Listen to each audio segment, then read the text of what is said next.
This year, Filipinos had to deal with skyrocketing prices of basic goods along with higher interest rates and a falling peso. Will these trends continue into 2023? We get the economic outlook and what is in store for micro, small, and medium enterprises from Go Negosyo founder Joey Concepcion. Thank you so much for joining us, Joey. We encountered a lot of problems in 2022. Will this be more the same problems and more as we enter 2023? Well, we expected that in 2022 because of the Russia-Ukraine crisis. In America battling with inflation, their only recourse is to increase interest rates, and we have to follow suit. The rest of the world, all our currencies will continue to devalue. So I think we are entering 2023 with greater optimism. The way I see it, MSMEs have learned to cope with these lockdowns. They're learning to cope with the rising commodities and rising interest rates. They're going to bear the brunt of most of this impact. And this is why we're scaling up our efforts to help the MSMEs. But looking at 2023, I see that more on a positive note. I think our growth will continue to grow up higher. I believe that at a certain point, we are at the tipping point where commodity prices could go down, maybe by the second quarter. Interest rates, definitely, the way I see it, will taper off. And hopefully in the second quarter and maybe towards the third, fourth quarter, interest rates will go down. But this is all dependent on whether commodity prices will go down. So I believe we have that cycle. And hopefully the Russia-Ukraine conflict does not get any worse, because then it will make things, we will go back to the same issues. But, I believe the power rates will eventually go down and all this sugar, wheat, and the government is allowing importation of sugar, which is the right thing to do, especially with sugar per bag is at 4,000 pesos today. So I believe that definitely 2023 will be much, much better than the year 2022. There are peaks and valleys in this economic cycle, and we always have to be ready for all these eventualities and challenges. So, Joey, which micro, small, and medium enterprise sectors will likely shine in 2023? Well, those in the retail sector, as you can see, everything is back. Malls are full despite cases up there. Tourism is another sector that's going to do very well. Everything is opening up. The rest of Asia is opening up. So we're now competing with the likes of Thailand. So if we don't move fast, then we will lose our market share. But I think we are doing pretty well. There's a lot of tourists coming in and a lot of people from the Philippines wanting to travel. So there's this revenge travel that's happening right now. So tourism is definitely going to be much better in this coming year, 2023. Our MSMEs will definitely survive. They've survived the worst. They've survived the lockdowns. But the support of both DTI and DA and Go Negosyo working with the government to really push active mentorship in the different areas. And the President and the First Lady has been great supporter of our activities. They know that MSMEs generate 62% of jobs in the Philippines. So that's huge.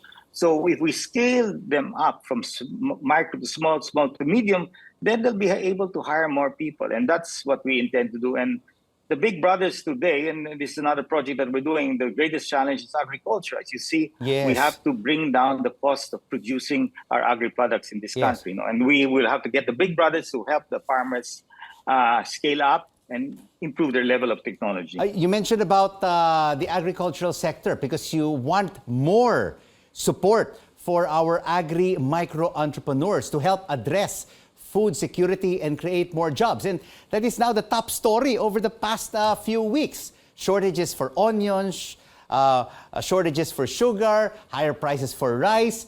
How can this be fixed, Joey, by supporting the agri-micro entrepreneurs? What can be done? Well, it really is how the big agri companies really embrace the small, what they call micro farmers. And we had a meeting with Mayor Eddie Guillen of Pidig, Ilocos Norte. He's now the EMEA administrator. He'll be part of the group. We've also got Secretary Benher Avalos of LGUs are now going to join this group of Kapilit ang at lahat. And the private sector, you've got Winston Wu, you've got Tennyson Chen, you've got all the big companies who are already into it. So what we will do now is basically a matchmaking. There are success of these big brothers in many areas. It can be duplicated in the different LGUs, and that's why the interest of Secretary Ben Abalos is very high, because he sees that economic growth will help the LGUs, and it's in this space. The agri sector is the most challenged because of climate, because of a lot of issues. Now, once we really get the best of the big brothers out there, whether they're in tobacco, whether in coconuts, whether they're in sugar, etc., they will help bring in not only the mentorship, but definitely the market. So it is really a public-private partnership that we're trying to put between the group of Eddie Guillen of NIA, the administrator, LGU, and the private sector.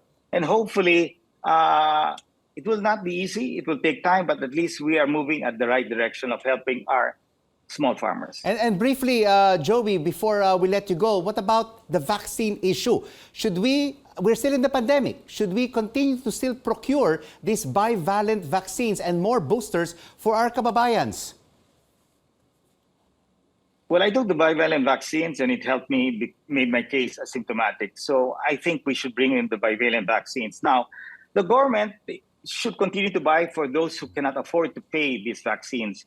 But quite a number of private hospitals and clinics have volunteered to purchase the vaccines through a tripartite agreement, and they will charge us, the private sector, basically at cost, but it will cover the administration. So DOH seems to have been open to the idea, but it's a bit slow. I believe that they should give what I call greater access. Government supply helps the poor, and those who can afford and pay for it, they should be able to get it when they want to. So this group will not have a protocol as to, okay, seniors first, this. That will go with the government.